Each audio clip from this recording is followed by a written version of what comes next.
পরিবারগুলোকে যথাযথ মূল্যায়ন, এর পরবর্তীতে মৌলিক সংস্কারের দাবি পূরণ, লেভেল প্লেইং ফিল্ড তৈরি, এরকম মোট 7টা বিষয়কে সামনে রেখে আগামীকাল সোহরাওয়ার্দীর উদ্যানে একটা ঐতিহাসিক সমাবেশের আয়োজন করা হয়েছে।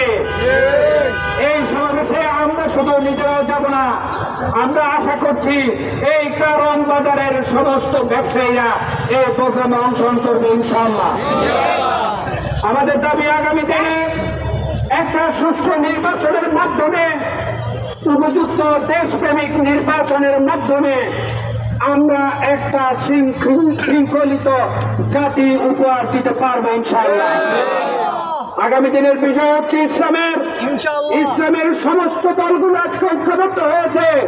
তাহলে আমাদের মতো মুসলিম পরিবারের সমস্ত পরিবারগুলো ইসলামের পক্ষে যে গণজোয়ার তৈরি হয়েছে সেটার পক্ষ বাস্তবায়ন করার জন্য আগামী এই ঐতিহাসিক সমাবেশ, আগামীকালকের সমাবেশ যে কোনো মূল্যে সফল করতে হবে।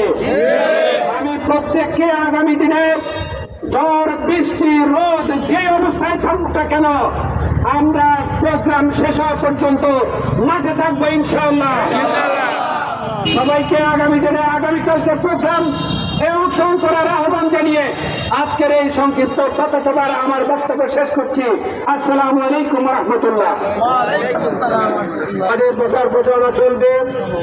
আগামীকাল সকাল 10টায় আমরা কারণ বাজার মেট্রো রেলের এখানে আমরা সবাই একত্রিত হব। এখান থেকে আমরা মিছিল সহকারে আমাদের সমাবেশের উদ্দেশ্যে আমরা রওনা হবো ইনশাআল্লাহ।